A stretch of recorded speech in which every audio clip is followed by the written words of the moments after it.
What is going on, lads? It's Electric Shock here, and today I'm bringing you guys the 7th episode of my Adelaide career mode.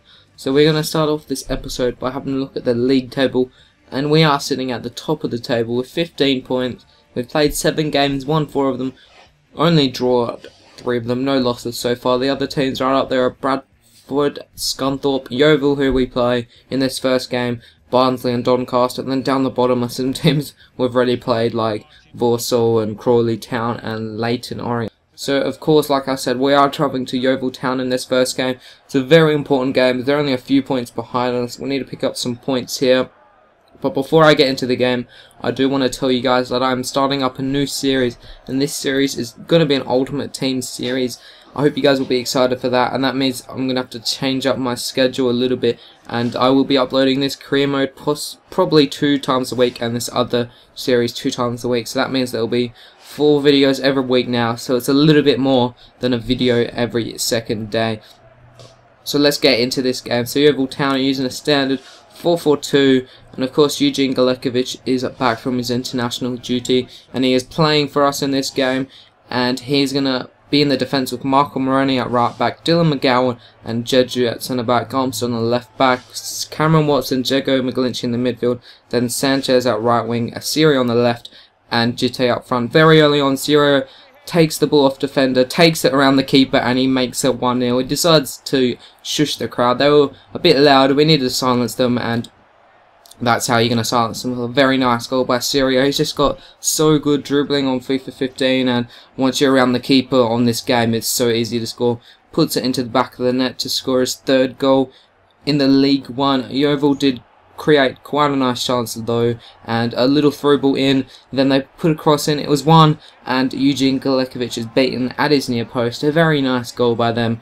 Not much I could really do about it. If Garmston did win that header, I think we would have cleared it, but it was a nice goal, a nice flick on, very well worked goal. Just off that kickoff though, we did play it to Sirio, and he decided to show Yeovil a bit more dribbling. He wanted to silence the crowd again. He goes in, he's flooded by 3 players, cuts in on his preferred right foot, takes around another one, and then makes the keeper, making the scoreline 2-1. Lots of goals. I think there are about 3 goals in about, what was it, like 6 minutes in this one. And Sirio just goes on as one draw, and he's so small, a bit like Messi in that dribbling. And here at Adelaide United, we do get a lot of lucky finishes, and that is one of them. Just before half-time though, they did make another chance, and they did score. So there were 4 goals in the space of about 10 minutes. They played that one very well around the edge of the box, and once there was a little bit of space, they made the most of it. So as you can see, we were getting destroyed by Yeovil. We only had 2 shots all game. They had more shots, more possession, and then in the 60th minute, a very... I didn't think that was a penalty at all. Dylan McGowan just put his foot out. He won the ball fair and square, and the Yeovil player decided to have a swing, hit McGowan's foot, and he dived. So that was not a penalty in my opinion. Will Galekovic save it? He will, because he's going to go straight down the middle. A very bad penalty. And in the 90th minute, Mobile, who came on as sub, put some pressure on. They decide to clear it. Watson wins the header. Then Jite plays a bit like a striker role, and he finds McGlinchey, makes a lovely run, and he's going to win it for us. The New Zealander, in one of his first games for Adelaide United, gets the most important goal that he's probably going to score all year, and that is such a valuable goal by McGlinchey. 3 points here away from Yeovil.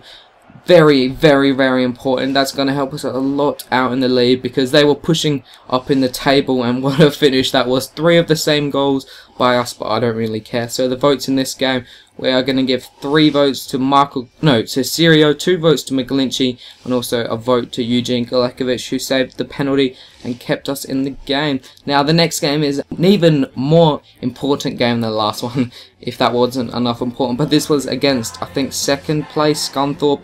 This one was at home, so, you know, we've got the fans behind us this time. Hopefully be able to keep the ball a little bit better. And while the music does play in the background, because I think I'm going to talk over it in case I get done by copyright, we're going to have a look at the team that we are using. James Wilson is back for this one after Jite played last game. So in net, of course, we have Eugene Galekovic. At right back, we have Tarek Elrichton.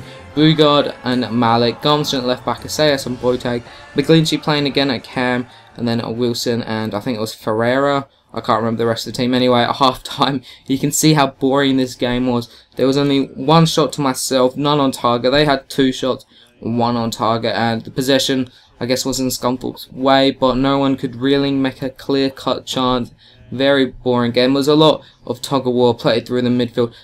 After the halftime break, McGlinchey does a nice little turn, plays it to Asayas, and Asayas finds his first goal in the Adelaide United shirt. It took him over 12 months, almost a year and a little, probably about a year and a half, not quite a year and a half, but over a year for Asayas to get his first goal, all because of McGlinchey's little run and its layoff. Very nice goal there, and it is a typical goal that he scored in 50-15, just putting a little tap pass around and past the keeper. We did get a few chances to make it 2-0 in this game. Probably should have made it 2-0. Didn't leave all of the chances in. Here is another one that Asayas had. I was looking for Mabil, but he pulled up, and unfortunately he has done his hammy. So Mabil, who's been very good at the start of this season, he's given us a lot of pace, is going to be out for a number of weeks, and they did decide to put every one of their players up, and it found its way out to Key in the last minute of the game. He's going to play an early ball over the top, and what a header that was. There was nothing that Eugene Galekovic could do.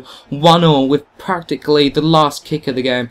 We had that last game with McGlinchey scoring the goal in the last minute, and now I guess we've got a little bit of our own medicine, a goal with one of the last kicks of the game. So we do have to settle for the draw against Scunthorpe. You can see it was pretty of a cagey affair. No teams really dominated each other. We got a bit of possession at the end of that game, but I guess first versus second or third, we're going to have to take that. So the votes in this game, it's going to be 3 votes to Michael McGlinchey, 2 votes to Asayas, and also, no, 2 votes to Eugene Galekovic, and also a vote to Asayas. So that is going to bring this episode to an end, guys. I hope you did enjoy it, and I'll speak to you guys soon. Be excited for the new series. Have a lovely day, and goodbye.